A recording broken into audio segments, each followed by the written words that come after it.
Kwa majina naitwa Emmanuel Kishere Surera wa kijiji cha Nyabange, kata ya Nyankanga, wilaya ya Butiama. Mimi ni mmoja wa wanakikundi cha Nyabange Vikoba, nikiwa mwenyekiti wao namba 1. Namba yangu ya kitabu changu ni namba 1. Sisi binafsi katika kikundi chetu cha Nyabange Vikoba tumepata mafanikio makubwa kutokana na vikoba. Tumepata mafanikio makubwa. Changamoto ambazo tumewahi kupitia ni nyingi kweli kweli, kwa sababu tulikuwa na wanachama 30, lakini baada ya wanachama wengine kuwa wazembe, walipi pesa ya kikundi, hawanunui hisa. Sasa utaratibu wa katiba ukawaondoa. Tulikuwa 30, sasa hivi tuko 15. Katika 15 hii ndio tumewezeshwa elimu ndogo ndogo na taasisi mbalimbali, ndio tukafikia hapo mpaka kujenga jengo. Taasisi mbalimbali ikiwemo Equity Change ndio wametuwezesha kutupa majarida, maoni, mafunzo, ndio tukafika hapo. Ndio maana mpaka sasa tuko namba ndogo.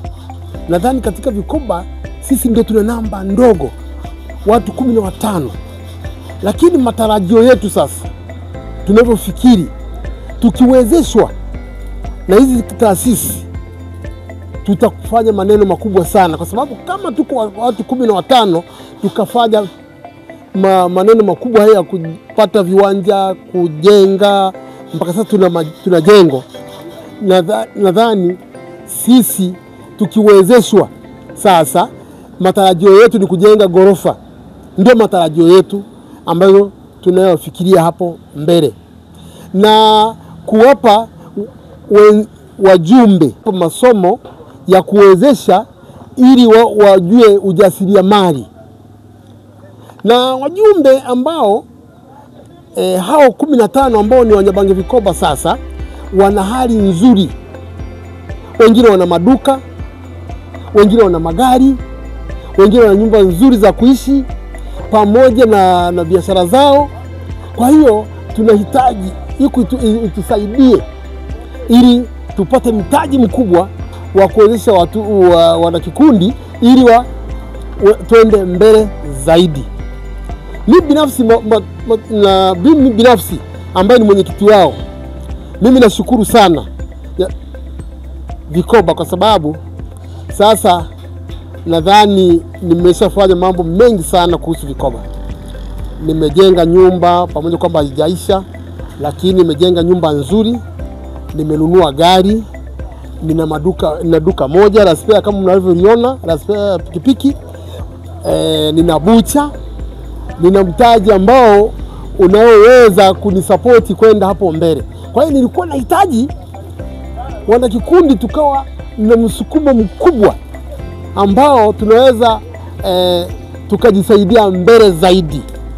Mimi niombe taasisi ya Equity itusaidie na itutembelee mara kwa mara ili ione matarajio yetu ya kwenda mbele ni yapi.